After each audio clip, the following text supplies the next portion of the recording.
नमस्कार, सुदर्शन न्यूज में आपका स्वागत है। मैं हूं मुकेश कुमार और आप देख रहे हैं जवाब तो चाहिए। जवाब तो चाहिए में आज हम बात करेंगे हिंदुओं के हाथों में हथियार थमाने की सरकारी योजना की। यह योजना असम के मुख्यमंत्री हेमंत बिस्वा शर्मा ने खासतौर पर बांग्लादेश से सटे असम के सीमावर्ती क्षेत्रों के लिए शुरू की है, ताकि मुस्लिम घुसपैठियों के हिंसक अतिक्रमण को तत्काल रोका जा सके, उन्हें जवाब दिया जा सके। इन क्षेत्र में मुस्लिम घुसपैठियों की संख्या तेजी से बढ़ रही है और इस बढ़ते जनसंख्या के कारण अपराध, मंदिरों पर हमले, लव-जिहाद, धर्मांतरण के मामले भी लगातार बढ़ते जा रहे हैं। असम के मुख्यमंत्री ने अपने हाल के संबोधन में साफ किया कि असम के करीब 30 लाख बीघा जमीन पर बांग्लादेशी घुसपैठिए मुसलमान का कब्जा है, जिनमें से करीब 1,29,000 बीघा जमीन सरकार ने अभी तक खाली करवाया है और बाकी जमीनों को भी खाली करवाने के लिए कार्रवाई शुरू की गई है। सीमावर्ती क्षेत्रों में घुसपैठियों के आक्रामकता के कारण ही हिंदुओं का बड़ी संख्या में पलायन हो रहा है, जिसके कारण भी डेमोग्राफिक बदलाव देखने को मिल रहे हैं। सीमावर्ती क्षेत्र की स्वदेशी जनता को हथियारबंद करने के पीछे सरकार की योजना हिंदुओं को मुस्लिम अतिक्रमणकारियों और घुसपैठियों के मुकाबला करने के लिए उन्हें तैयार करना है, ताकि वो डर कर पलायन करने की बजाय उसका मुकाबला कर सके। आंकड़े बताते हैं कि असम में केवल 3% ही नेटिव मुस्लिम है। 97% घुसपैठिए हैं जिनके पास नागरिकता के प्रमाण तक नहीं है। इन्हीं घुसपैठियों की वजह से सीमावर्ती क्षेत्रों के गांव या तो हिंदू विहीन हो चुके हैं या वहां हिंदू अल्पसंख्यक हो चुके हैं। कुछ इलाकों में हिंदुओं की संख्या 20% तक रह गई है और उन्हें भी भगाने की कोशिश में घुसपैठिए मुसलमान लगे हुए हैं। इन्हीं जो अल्पसंख्यक हिंदू हैं उन्हीं को हथियारबंद किया जा रहा है, ताकि इन घुसपैठियों का वो मुकाबला कर सके और उनके हाथों में सरकार हथियार देने की योजना पर गंभीरता से विचार कर रही है और सरकारी अधिकारियों को इस बात के निर्देश दिए गए हैं कि उनको हथियार देने में नरमी बरती जाए, लाइसेंस देने में नरमी बरती जाए। असम के हेमंत बिस्वा सरकार ने जब बांग्लादेशी मुस्लिम घुसपैठियों से अतिक्रमित जमीनें खाली कराने की मुहिम शुरू की तो विदेशों से भी दबाव आए, लेकिन सरकार अडिग रही और काम अभी भी जारी है। धुबरी, बरपेट, गोलपारा, करीमगंज, हैलाकांडी जैसे करीब 1 दर्जन ऐसे क्षेत्र हैं जहां मुस्लिम घुसपैठियों की संख्या 65 से 85% तक हो चुकी है। आज अपने प्रोग्राम में हम चर्चा करेंगे कि क्या स्वदेशी नागरिकों को हथियारबंद करने से रुक जाएगा घुसपैठियों का अतिक्रमण? क्या घुसपैठिए मुसलमान आबादी से असम के साथ साथ पूरा देश है परेशान? क्या देश के सभी मुस्लिम घुसपैठिए बहुल क्षेत्र में नागरिकों को मिलने चाहिए हथियारों के लाइसेंस? क्या आबादी बढ़ाकर डेमोग्राफी चेंज करना, फिर क्षेत्र पर राजनीतिक कब्जा करना गजवाए हिंद की रणनीति का हिस्सा है? क्या असम गजवाए हिंद के आकाओं की गिरफ्त में आ चुका है? करेंगे चर्चा, और चर्चा को आगे बढ़ाने के लिए हमारे साथ कुछ मेहमान होंगे, उनसे मैं आपका परिचय करवाऊंगा। लेकिन पहले एक रिपोर्ट देखते हैं, रिपोर्ट के बाद मेहमानों से परिचय और फिर चर्चा की शुरुआत।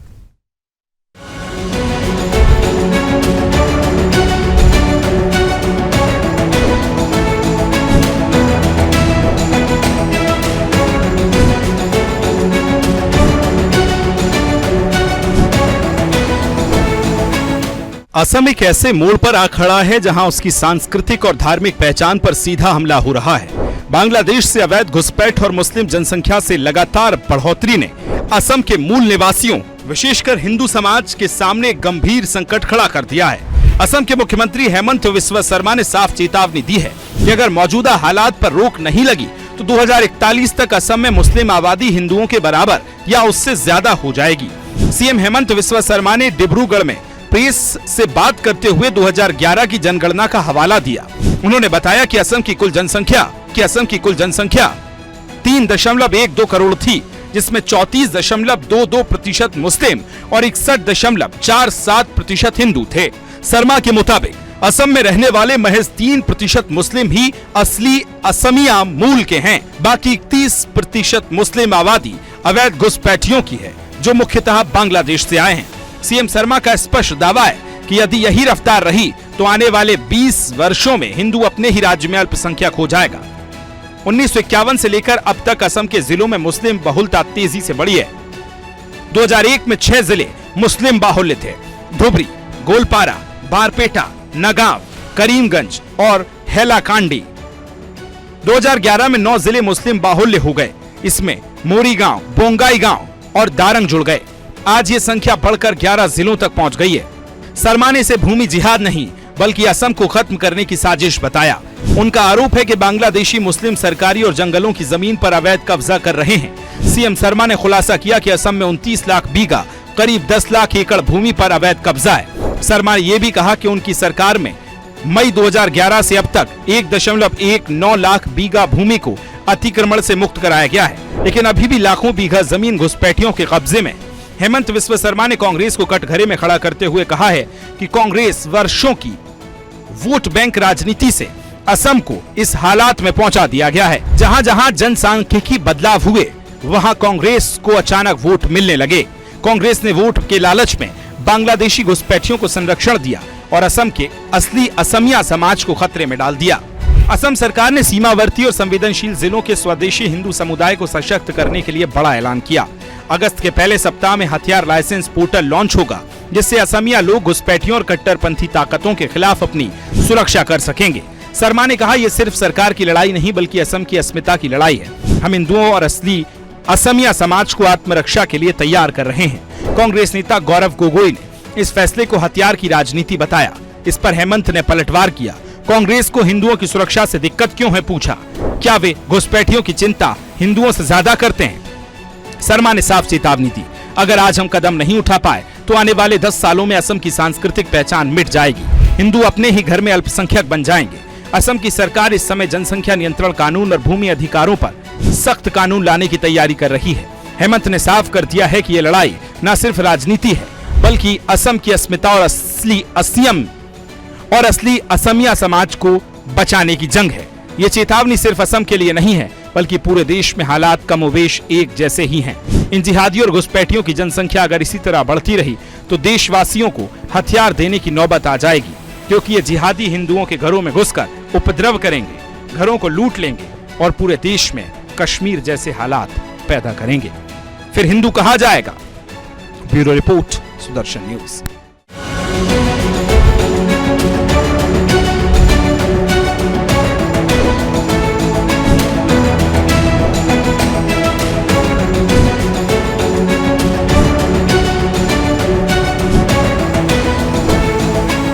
It is not my take, this is just the census result.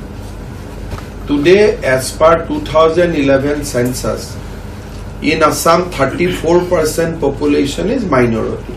So if you remove 3% indigenous Assamese Muslim, then 31% is the Muslim who migrated to Assam. And if you projected that on the basis of 2021, 31 and 41, you come to a almost 50-50 position. So there is no my take. I am just stating you what is the statistical census report. तो इसी तरीके से अगर वृद्धि होती रही तो जो जनसांख्यिकी की है, जो स्टैटिक्स है, वो बताते हैं कि 2041 तक जो है 50% जो है वो हिंदू और मुसलमान की आबादी हो जाएगी और सीमावर्ती क्षेत्रों में हिंदू जो है वो अल्पसंख्यक हैं ही और बाकी असम में भी वो अल्पसंख्यक होते चले जाएंगे। करेंगे चर्चा और चर्चा को आगे बढ़ाने के लिए हमारे साथ कुछ मेहमान हैं, उनसे मैं आपका परिचय करा दूं। हमारे साथ बीजेपी के प्रवक्ता नेहा धवन जी है, तो वो जुड़ेंगे वाचस्पति द्विवेदी जी कांग्रेस प्रवक्ता के तौर पे, असगर खान साहब मुस्लिम स्कॉलर के तौर पे, सुरेंद्र स्वामी जी हमारे साथ जो है वो राजनीतिक विशेषज्ञ के तौर पर, और शाहिद लिहारी जी वो डेमोक्रेटिक एक्सपर्ट हैं, वो भी हमारे साथ थोड़ी देर में जुड़ेंगे। लेकिन चर्चा की शुरुआत में वाचस्पति जी से करना चाहूँगा। वाचस्पति जी, जो असम में अभी मुख्यमंत्री ने कहा कि वहाँ के नागरिकों को खासतौर पे हथियार देने की ज़रूरत है, क्योंकि सीमावर्ती क्षेत्र में जो हिंदू हैं वो अल्पसंख्यक होते जा रहे हैं और वो वहाँ से जो बांग्लादेशी घुसपैठिए हैं वो उनको वहाँ पर डरा के धमका कर उनकी ज़मीनों पे कब्जा कर रहे हैं। बेचारे डर के पलायन कर जाते हैं, इसलिए उनके हाथ में हथियार देना ज़रूरी है और कांग्रेस इसका विरोध कर रही है। क्या आपको लगता है कि अपनी रक्षा के लिए अगर सरकार हिंदुओं को हथियार दे रही है तो इसका समर्थन किया जाना चाहिए, विरोध नहीं करना चाहिए?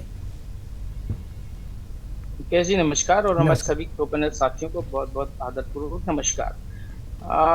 क्या कभी कोई हथियार किसी राज्य की सुरक्षा की गारंटी है? किसी के भी जो भी निवासी हैं उनकी गारंटी है?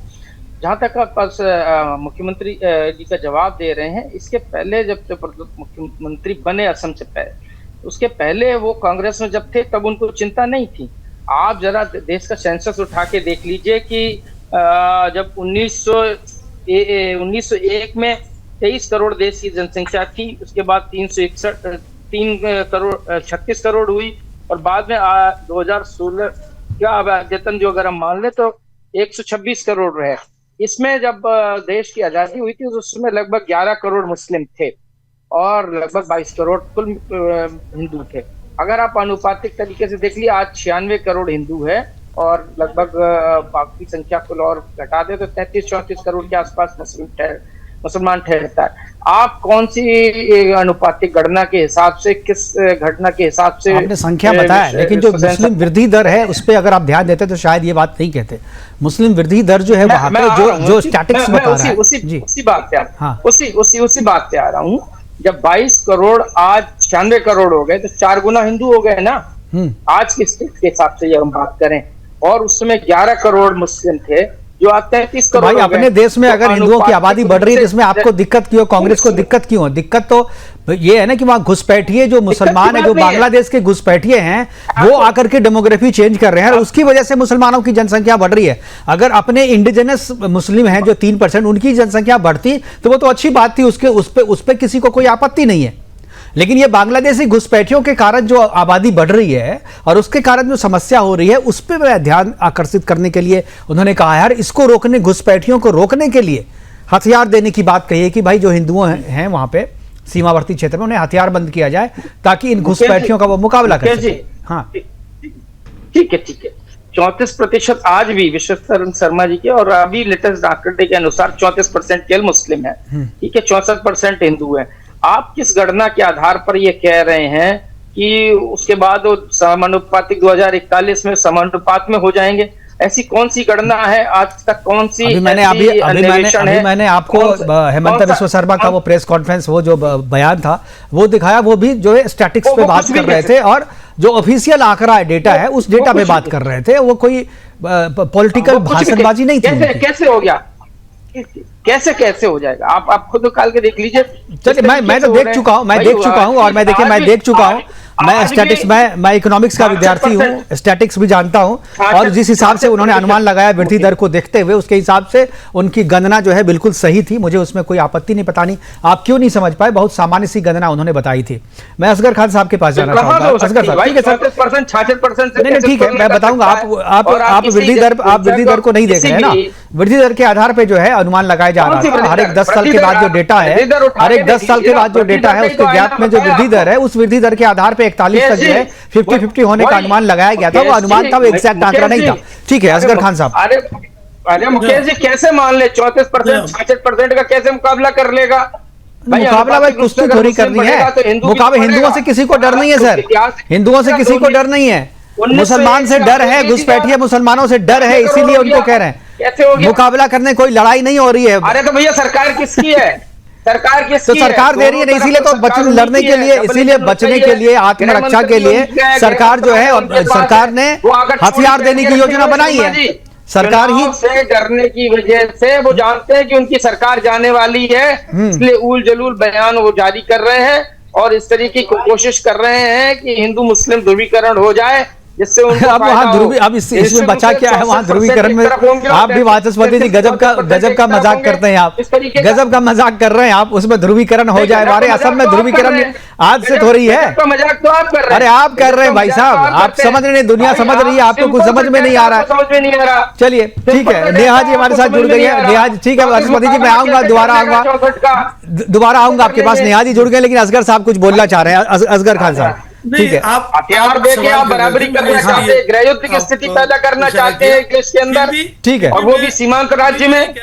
कश्मीर में भी हिंदुओं को रक्षार्थ दिया गया था, लेकिन वहां पर इसी तरीके की आप लोगों की बात के कारण जो है कश्मीर को वहां से मार के भगा दिया गया और वो बेचारे जो है और अभी दर की ठोकरें खाने पे मजबूर है। आप कह रहे हैं कि वो गृह युद्ध, अरे तो कश्मीर जैसे हालात पैदा करवा दे वहां पे। ठीक है वाचस्पति जी, आपकी बात हो गई, आपका जो समय दिया गया था हो गया। मैं दोबारा आ जाऊंगा आपके पास, दोबारा आऊंगा। अभी जरा असगर साहब को सुनते हैं। जी असगर जी। देखिए मुकेश भाई, 2 सवाल आपके खास हैं यहाँ। एक तो उनका कहना है हमारे सीएम साहब का जो कांग्रेस से अभी बीजेपी में आए और वहाँ आजकल चीफ मिनिस्टर की हैसियत से हैं, बहुत जिम्मेदार आदमी हैं। 2 बयान उन्होंने दिए। एक तो लोगों के हाथ में हथियार दे देना चाहिए, वजह चाहे कुछ भी हो, और और दूसरी बात कि उनकी जनसंख्या बढ़कर मुसलमानों के बराबर हो जाएगी 2041 तक। हालांकि अभी जैसे हमारे कांग्रेस से प्रवक्ता साहब फरमा रहे थे, द्विवेदी जी साहब, कि भाई उसकी कैलकुलेशन ही बात समझ में नहीं आ रही। तो बात तो बिल्कुल सही है आपकी, कोई कैलकुलेशन उसकी ना है ना समझ में आ रही है। जैसे उन्होंने किस तरीके से लगा के कह दिया 41 तक बराबर हो जाएंगे, मैं मानता हूं कि चलिए साहब बराबर भी हो जाए। ये दोनों बयान ऐसे हैं कि इनके खिलाफ कानूनी कार्रवाई होनी चाहिए, इनके खिलाफ केस रजिस्टर होना चाहिए। कहना क्या चाहते हैं, कोई भी वजह है, कोई भी बात है, अगर आप एक आम जनता के हाथ में, मासूम बच्चों के हाथ में, छोटों के, जवानों के, लोगों के, बड़ों के, सबके हाथ में आप हथियार देना चाहते हैं इस मुल्क में, क्यों देना चाहते हैं? ये एक इश्तियाली बात है, बिल्कुल इश्तियाली बात है और कानून का उल्लंघन है। इनके खिलाफ कानूनी कार्रवाई होना चाहिए। आपके खिलाफ क्यों नहीं होना चाहिए? आपने बोल दिया, खत्म कर रहा हूँ। हाँ, अरे मुकेश भाई खत्म कर रहा हूँ मैं अपनी बात, खत्म कर रहा हूँ। कि दूसरी चीज ये है कि साहब जनसंख्या बराबर हो जाएगी। मैं सवाल ये है कि आपको क्या परेशानी है भाई, क्यों पेट में दर्द है और क्यों ऐसा बयान दे रहे हैं? यही बता रहा हूँ क्यों दर्द है, मैं बता रहा हूँ। मैं दर्द की बात नहीं, आपने पूछा तो सुन तो लीजिए। आप एक मिनट सुन तो लीजिए। हाँ, सुन तो लीजिए। अगर मैं कहता हूँ बराबर भी हो जाएगी, हाँ, क्या परेशानी है भाई अगर बराबर भी हो जाएगी? उन लोगों पे नजर रखिए, चाहे वो हिंदू है, मुस्लिम है, सिख है, ईसाई है, जो इस मुल्क को बर्बाद करने की कोशिश करते हैं, हो गया ना, जो जहर फैलाने की कोशिश करते हैं, जो नफरत की बातें करते हैं, उन पे आपको दर्द क्यों हो रहा है वो सुन लीजिए। एक चीज सिर्फ हो गया सर, हो गया। एक चीज और पूछ रहा हूँ मैं, एक चीज और पूछ रहा हूँ। आपने कहा कि वो घुसपैठिए हैं, वो बांग्लादेशी घुसपैठिए हैं, इसके लिए जिम्मेदार कौन है? मैं जिम्मेदार, मैं समझ गया आप यहाँ पे आएंगे। ठीक है, जो भी हो, जैसे भी हो, जिम्मेदार कोई भी हो, जिम्मेदार कोई भी हो, सुनिए मेरी बात। अगर आपको बीमारी हो गई है, आपको बीमारी हो गई है तो आप बीमारी का इलाज कराएंगे, ना कि जिस वजह से बीमारी हुई है उसको ढूंढ करके पीटने जाएंगे। तो बीमारी तो अभी घुसपैठिया है, उसको रोकने के लिए हथियार देना जरूरी है। और जनसंख्या जो है घुसपैठियों के कारण बढ़ रही है। यहाँ के नेटिव मुसलमान केवल 3% है और घुसपैठियों के कारण आबादी बढ़ रही है, इसलिए दर्द हो रहा है। और ये दर्द होना आपको भी चाहिए, ये दर्द, क्योंकि वो घुसपैठिए हैं, वो हिंदुस्तानी नहीं है, वो बांग्लादेशी मुसलमान है। आपको भी दर्द होना चाहिए, लेकिन आपका जो वो मजहब वाला कनेक्शन है ना, उस मजहब वाले कनेक्शन के कारण आपको दर्द नहीं होता। ठीक है, जिम्मेदार है उन घुसपैठियों के लिए। ठीक है, जो भी जिम्मेदार हो, गलत है। जिम्मेदारी पे बात बहुत बार कर चुके हैं असगर साहब, जिम्मेदार कोई भी, हम उस पर बात नहीं करेंगे। आज जो है सिचुएशन उसके हिसाब से बात करेंगे। और आज अगर आबादी बढ़ी है, घुसपैठियों के कारण बढ़ी है, तो उसका इलाज जरूरी है। नेहा जी हमारे साथ है। नेहा जी क्या जवाब देंगे जो सवाल असगर साहब ने उठाया, जो द्विवेदी जी ने उठाया, कि दर्द क्यों हो रहा है, हथियार क्यों दिए जा रहे हैं? अनम्यूट करें नेहा जी, पहले अनम्यूट करें अपने आप को। हेलो, हाँ जी बोलिए। आवाज आ रही है? हाँ आ रही है जी। मैं आज की इस डिबेट में वाचस्पति जी और असगर खान जी की बात को सुनकर बहुत हैरान और परेशान हो रही हूँ। भारत के अंदर जब बाहर के मुस्लिम समुदाय के लोग घुसपैठ करते हैं, चाहे वो बांग्लादेशी हैं, चाहे वो बर्मा से आते हैं, रोहिंग्या है, ये सब लोग आकर भारत के मुसलमानों के खिलाफ ही काम करते हैं। भारत के मुसलमानों और भारत के हिंदुओं और भारतीयों के खिलाफ काम करते हैं, तब ये सब इस तरह की बात करते हुए नजर आते हैं।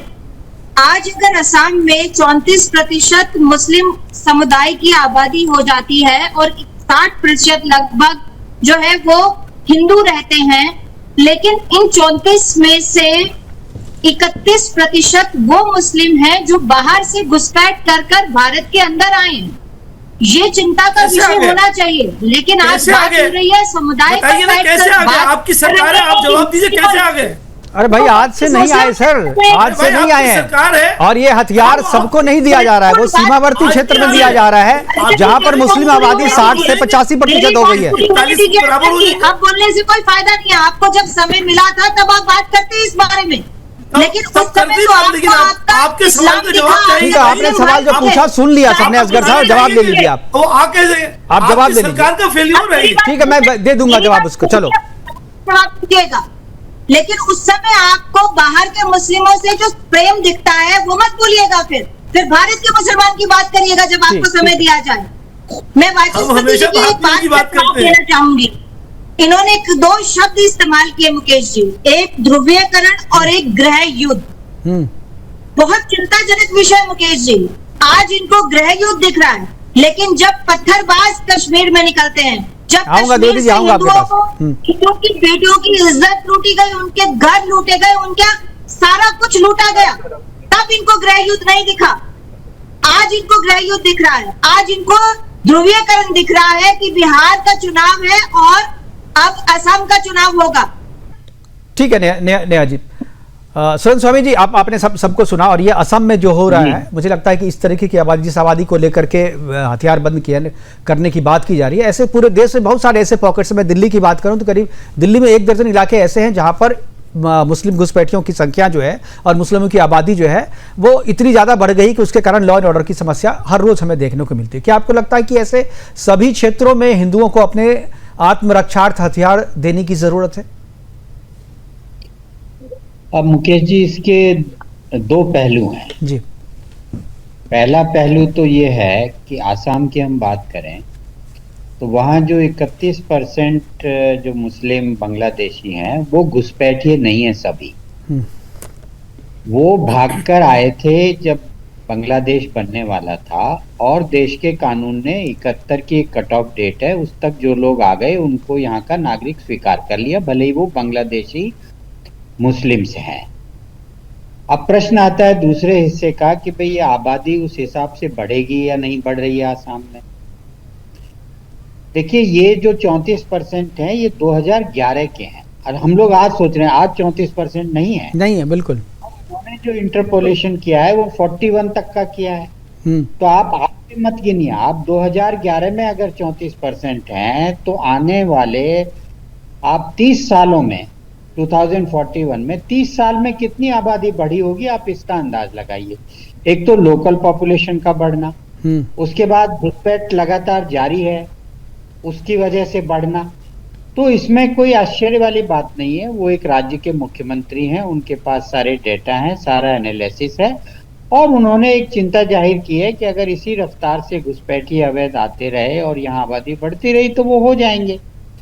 अच्छा, दूसरी बात यह है कि जो हम कहते हैं कि भाई वो 34% थी, उसकी भी क्या गारंटी है 34% थी, क्योंकि एक मुहिम के हिसाब से बहुत सारे लोग बताते ही नहीं है कि हम यहाँ रह रहे हैं। बिल्कुल, वो बताते ही नहीं है हम रह रहे हैं, तो वो आबादी जनसंख्या में काउंट नहीं होती है। बिल्कुल, वो जनसंख्या में उनकी गिनती नहीं होती है।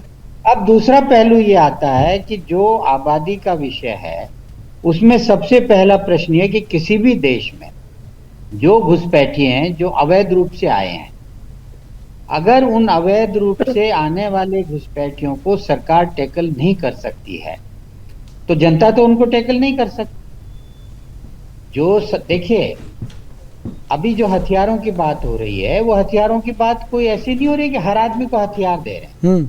उन्होंने सिर्फ ये कहा है कि जो बॉर्डर पे लगते हुए बांग्लादेश से क्षेत्र हैं वहां पर अगर कोई भी हिंदू और वहां के जो लोकल असमिया मुस्लिम हैं, अगर वो अपनी सिक्योरिटी के लिए लाइसेंस लेना चाहते हैं तो अप्लाई कर सकते हैं और उनको प्रायोरिटी पे कंसीडर किया जाएगा। वो ऐसे आदेश दे रहे हैं।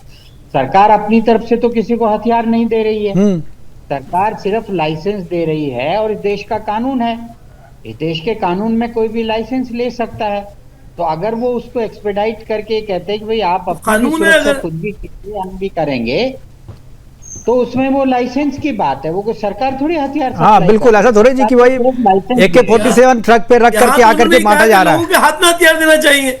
अरे भाई, वो तो प्रोसेस है, उसमें कहने की बात ही नहीं है। उसमें कहने की क्या बात है? प्रोसेस है, कानून है, पूरे हिंदुस्तान में तो फिर उसके लिए ना कश्मीर है, ना आसाम है, ना उत्तर प्रदेश और ना बिहार। नहीं ना, साथ में एक चीज और भी कही है, साथ में एक चीज और भी कही है कि इन क्षेत्रों में नहीं, साथ में सीएम साहब ने एक चीज और कही है कि इन क्षेत्रों के लोग जब हथियार के लाइसेंस के लिए अप्लाई करें तो थोड़ी सी जो है नरमी बरती जाए और इन्हें जो है मतलब दिया जाए, प्रायोरिटी बेसिस पे इनको हथियार दे दिया जाए, ये भी कहा है उन्होंने, क्योंकि चिंता वहां पर है उनको। क्योंकि मुकेश भाई उसके लिए कानून है।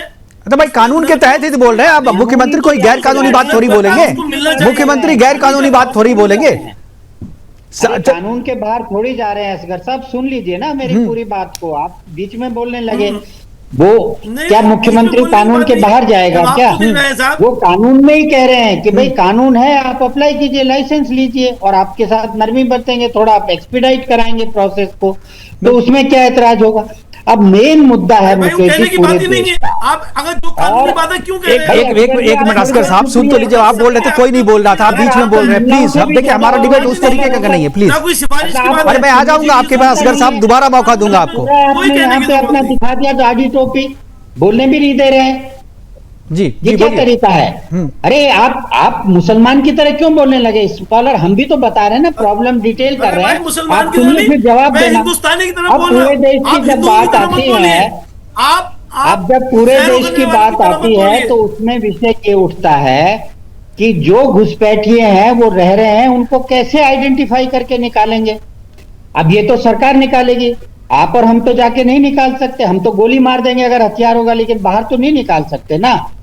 उसके लिए क्या करेंगे? आपको 2004 में एनआरसी आया, सीए में अमेंडमेंट हुआ सिटीजनशिप एक्ट में, और 2004 में एनआरसी का प्रोविजन हुआ। आज तक क्या हुआ? कुछ नहीं। आप एनआरसी बनाने की हिम्मत नहीं कर पा रहे। आप देश के नागरिकों को नागरिकता की प्रमाण पत्र नहीं देने की स्थिति में है। आप पिछले इतने सालों में इतने घुसपैठिए बढ़ गए, अब आप पकड़ने लगे 10 साल बाद शासन में रह के, कहीं 50 पकड़ रहे हैं, कहीं 100 पकड़ रहे हैं, और कह रहे हैं कि करोड़ों में आ गए। तो क्या कर रहे हैं आप? आपकी पुलिस, आपकी सरकार क्या कह रही है? बिल्कुल सही, वाजिब सवाल है। सरकार से भी पूछा जाना चाहिए कि भाई कैसे अचानक इतनी संख्या बढ़ गई, और जब संख्या इतनी बढ़ गई तब आपको होश आए कि अब इन्हें पकड़ना चाहिए, इसे रोकना चाहिए। खैर अभी वक्त एक छोटे से ब्रेक का, ब्रेक के बाद जब वापस आएंगे चर्चा इसी तरीके से जारी रहेगी। और जो द्विवेदी जी कुछ बोलना चाह रहे थे उनके पास जाएंगे, नेहा जी के पास जाएंगे, बाकी मेहमानों के पास भी जाएंगे। चर्चा कर रहे हैं कि सरकार हिंदुओं को असम में हथियार क्यों दे रही है, क्यों इसकी जरूरत पड़ रही है। हमारे साथ सारे मेहमान बने हुए हैं, वापस चलते हैं अपने पैनलिस्ट के पास। एक बार द्विवेदी जी के पास जाएंगे। वाचस्पति द्विवेदी जी कुछ बीच में बोलना चाह रहे थे। वाचस्पति जी अपनी बात रखें आप। वाचस्पति जी, वाचस्पति जी आवाज आ रही है आपको?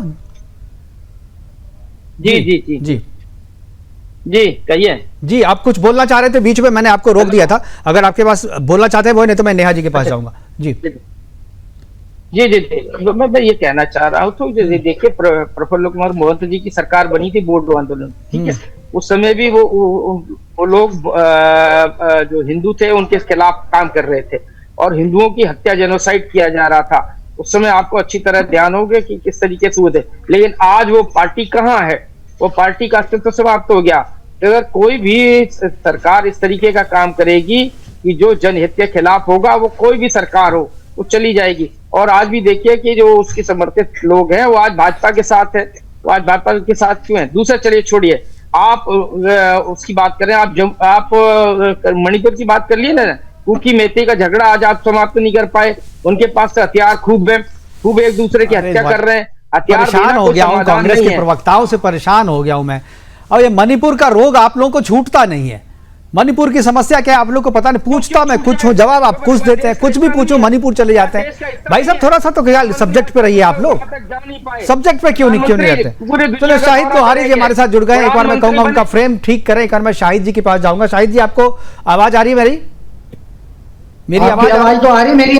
हाँ जी शाहिद जी, डेमोग्राफी पे बहुत इनका रिसर्च है और डेमोग्राफी पे इन्होंने बहुत लंबा काम भी किया, शोध है इनका बाकायदा। मैं एक बार शाहिद लोहारी जी आपसे जानना चाहूंगा कि असम में जो पूरे देश की नहीं, मैं केवल असम की बात करूंगा क्योंकि आपका शोध तो पूरे देश पे है। असम में जो डेमोग्राफी चेंज किया जा रहा है उसमें घुसपैठियों के वजह से एक बड़ा चेंजेस आ रहा है। क्या आपको लगता है कि यह जो चेंज है, यह चेंज केवल असम के बॉर्डर इलाके में या पूरा असम इससे प्रभावित हो चुका है? भाई साहब इसके अध्ययन के लिए आपको पूर्वी और पश्चिम पाकिस्तान के इतिहास पर जाना पड़ेगा। जब पाकिस्तान की आबादी यानी पूर्वी पाकिस्तान की आबादी 55% थी जी, उस हिसाब से आज इसकी आबादी 30 करोड़ के करीब होनी चाहिए। इसकी आबादी आज वर्तमान समय में 16 करोड़ के करीब है। तो 14 करोड़ आबादी कहाँ गई? या तो ये बंगाल में यानी ईस्टर्न बंगाल में आई, पश्चिम बंगाल में, या फिर आसाम में गई। बिल्कुल उस वक्त 12% से ऊपर हिंदू थे बांग्लादेश में, उस वक्त के पूर्वी पाकिस्तान में। आज वहां हिंदू भी 6% के करीब है और मुस्लिम की आबादी जितनी प्रोपोर्शनल अनुपातित रूप से बढ़ रही है। जरा एक बार फ्रेम आप सीधा करें शाहिद जी, आपका फ्रेम जो है ना वो एक बार रोटेट करें अपने फ्रेम को आप। जी ऐसा मैं इतना जानता नहीं है असल में इस सिस्टम को। अरे सुनाई आवाज आ रही है अच्छी, ठीक है, चलिए ठीक है, आप बोलते रहिए, आपकी आवाज अच्छी आ रही है। आप एक बार कोशिश कीजिए। मैं जी, ये त्रिपुरा साइड या खुन्ना, मेमन सिंह, जितने हिंदू बाहुल यानी जहां लगभग 40% से ऊपर हिंदू आबादी थी, वो आबादी कहाँ गई?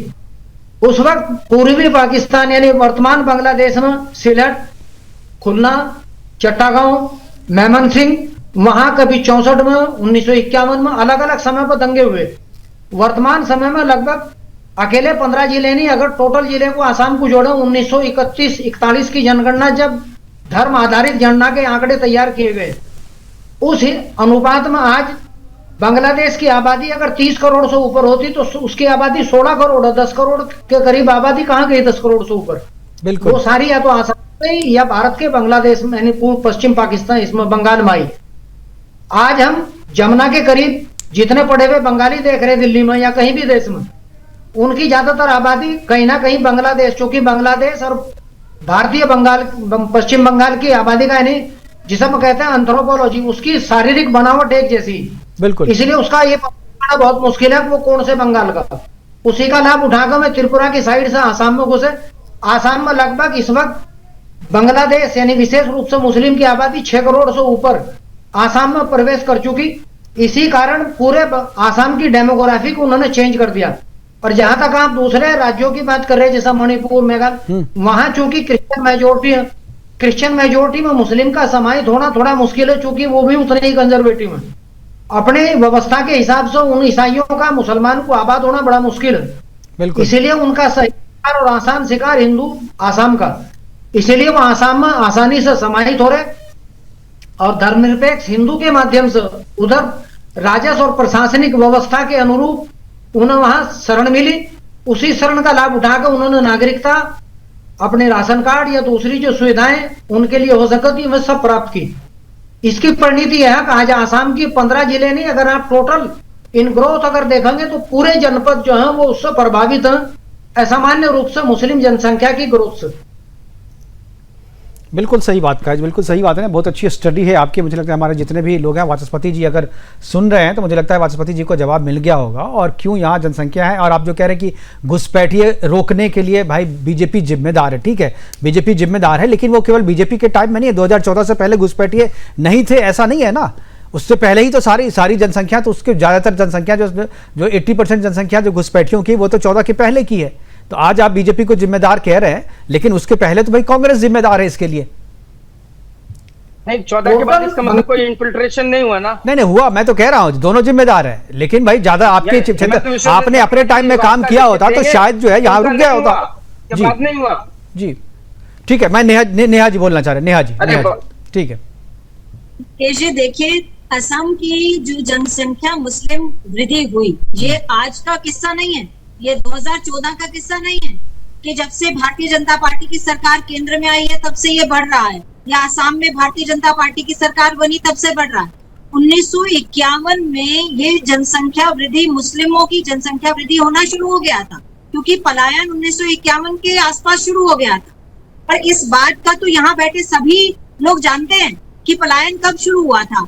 देखिए, अभी जो रिसर्च की बात बताई गई वो कितनी सही बताई गई, क्योंकि जो हरियाणा जैसे क्षेत्र में बाहर से आए घुसपैठी मुसलमान यहाँ पर है, चाहे वो रोहिंग्या हो, बांग्लादेशी हो, वो सभी जो है वो बंगाली पृष्ठभूमि से आते हैं। इसलिए उनका एंथ्रोपोलॉजिकल स्ट्रक्चर, उनका बॉडी स्ट्रक्चर, उनका बॉडी लैंग्वेज, उनकी भाषा, वो सब मिलती जुलती है बंगालियों से। इसलिए ये डिफरेंस कर पाना कि ये बंगाली है या नहीं है, इसीलिए उनका समावेश जो है इस एनवायरमेंट में होने लगा। बिल्कुल सही बात है। और मैं यहाँ पर इसी का वो फायदा उठा करके जो है वो यहाँ पर घुसपैठ कर रहे हैं और इसी का फायदा उठा कर जा रहे हैं। मैं इसीलिए कह रहा हूँ, मैं सुरेंद्र स्वामी जी से मैंने एक सवाल पूछा। स्वामी जी, मैंने कहा कि जो असम में किया जा रहा है, कि आपको लगता है कि देश के दूसरे इलाके में जहां पर इस तरीके की समस्या है वहां भी किया जा रहा है, वहां भी थोड़ी लाइसेंस के प्रोसेस में ढिलाई थोड़ी बरतनी चाहिए, थोड़ी सी नरमी बरतनी चाहिए प्रशासन को, वहां भी देना चाहिए? देखिए, ऐसा है कि चूंकि आपकी बॉर्डर स्टेट बाकी तो है नहीं, बंगाल, झारखंड, इनको छोड़ के, और आसाम के अलावा बंगाल, झारखंड जहाँ मैक्सिमम है वहां आपकी सरकार नहीं है। देखिए, इसका जो प्रॉब्लम है मुकेश जी, उसको आपको एडमिनिस्ट्रेटिव ढंग से सोचना पड़ेगा। अभी जब ऑपरेशन सिंदूर का टाइम आया, आपको मालूम है, तो पता लगा लाखों पाकिस्तानी पाकिस्तान के पासपोर्ट पे सदियों से, दशकों से यहाँ रह रहे हैं। अब पासपोर्ट का तो रिकॉर्ड है, वो तो अवैध घुसपैठ नहीं है। तो इतने लाखों लोग जो है पाकिस्तानी वीजा से आए, उनका वीजा एक्सपायर हो गया, सरकार के पास तो रिकॉर्ड है। देखिए, कांग्रेस को दोष देना बेकार है। इसलिए बेकार है कि कांग्रेस तो उन्हीं के लिए काम कर रही है। कांग्रेस तो गांधी से लेकर के 47 से लेके और जब तक कांग्रेस सत्ता में रही, उनका एक भी कानून आप बता दीजिए जो हिंदुओं के हित में उन्होंने बनाया हो, वो तो चाहते नहीं। और मौजूदा लीडरशिप तो नफरत करती है हिंदुओं से। तो हम कांग्रेस को गाली दे के क्या लेंगे? हमें अपना घर सुधारना है, हमारा देश है, हम जिम्मेदार हैं। तो हम आज की सरकार से उम्मीद करते हैं। बिल्कुल, जब जागो तब सवेरा, जब जागो तब सवेरा, जब आपके हाथ में मौका है तब आप जो है कानून बना लीजिए। यहाँ पे रह रहे हैं पाकिस्तानी, कैसे रह रहे हैं यहाँ पे? और आप एनआरसी क्यों नहीं लागू कर रहे? आप जो एनआरसी लागू कीजिए, जो देश के नागरिक नहीं है उन नागरिकों को आप निकालिए यहाँ से कम डिफ्रेंचाइज कीजिए। निकालने में टाइम लगेगा तो। अब इलेक्शन कमीशन के भी आप पीछे पड़ गए। अरे वो कह रहे हैं, देखिए बार बार मुकेश जी, मैं 1 मिनट में बात खत्म करता हूँ। बार बार विपक्ष कह रहा है कि इलेक्शन कमीशन को यह अधिकार नहीं है कि वो नागरिकता तय करे। हम भी मानते हैं, लेकिन इलेक्शन कमीशन को संविधान कहता है कि सिर्फ भारत का नागरिक वोट देगा। तो ये बता दें कि भारत का नागरिक कौन होगा। नागरिकता कानून में डॉक्यूमेंट्स दिए हुए हैं, वो डॉक्यूमेंट ही नागरिकता प्रमाणित करते हैं। एक चीज तो और भी है ना सर, नागरिकता वोटर कार्ड, राशन कार्ड और जो आपका आधार कार्ड नहीं है। बिल्कुल, इसलिए सुप्रीम कोर्ट भी नहीं कह सकती कि आप आधार कार्ड जिसके पास है उसको नागरिकता मान के वोट डालने दो। नहीं कह सकती सुप्रीम कोर्ट, क्योंकि वो देश के कानून का हिस्सा नहीं है। कानून का हिस्सा नहीं है। वो आधार कार्ड पे भी साफ तौर पे लिखा हुआ ये नागरिकता का प्रमाण नहीं है, फिर भी लोग उसे नागरिकता का प्रमाण मान रहे हैं। जो सिटीजनशिप एक्ट में, ये तो वकील भी हैं असगर खान, इनको मालूम है क्या डॉक्यूमेंट है नागरिकता के लिए। बिल्कुल, असगर साहब बताइए, ये एसआईआर में जो हटाया जा रहा है वोटर के लिए, आप लोग उसका विरोध कर रहे हैं कि भाई किसी भी ऐसे व्यक्ति को जो भारत का नागरिक नहीं है उसको वोट नहीं देने दे। आप बिल्कुल ठीक है, बिल्कुल। तो फिर आधार कार्ड की आप जरूरत बताइए, आधार कार्ड की आप वजह बताइए, आधार कार्ड का आप काम बताइए। आपने तो शुरू किया, ये तो था भी नहीं। आधार कार्ड तो भाई कांग्रेस ने शुरू किया, कांग्रेस का ड्रीम प्रोजेक्ट था ये। राशन कार्ड कांग्रेस का ड्रीम प्रोजेक्ट था ये। नंदन नीलकेनी जी के नेतृत्व में जो है ये पैसा उन्होंने ही लिया था, नंदन नीलकेनी जी ने, और उन्होंने ही किया था। अब आप इसको वजूद में लेके आए, उसकी जरूरत नहीं, आप खत्म करिए उसको। अगर जरूरत नहीं है तो आप उसको रखेंगे, किया जाएगा खत्म। देख लीजिए, जब सबको सिटीजनशिप दे दी जाएगी, सिटीजनशिप का प्रमाण पत्र जब सबको मिल जाएगा, तो वो उसी दिशा में काम चल रहा है। आप चिंता मत कीजिए, आपकी सारी इच्छाएं पूरी होंगी असगर खान साहब। आप जो कह रहे हैं वो वैसा भी होगा। ठीक है, हमारे पास समय की कमी है, प्रोग्राम को वाइंड अप करने के लिए कहा जा रहा है। शाहिद लोहारी जी के पास जाएंगे क्योंकि पहली बार उनका फ्रेम सही दिख रहा है। अब लोहारी जी, मैं आपसे चाहूंगा इसका उपाय क्या है, क्योंकि आपने तो केवल डेमोग्राफी किस तरह से किया, आपको लगता है कि कोई उपाय है जिस तरीके से हथियार दिया जा रहा है, ये उपाय है, इससे डेमोग्राफी चेंज या रुकेगा, धीमेगा, स्पीड कम होगी, कुछ होगा? इसका उपाय ग्रामीण स्तर से लेखपाल और ग्राम विकास सचिव, प्रधान, छोटी यूनिट जब तक किसी भी व्यक्ति को चिन्हित नहीं करेगी धार्मिक भेदभाव के बिना, तब तक ये पता लगाना मुश्किल है वो बांग्लादेश से आया या रोहिंग्या।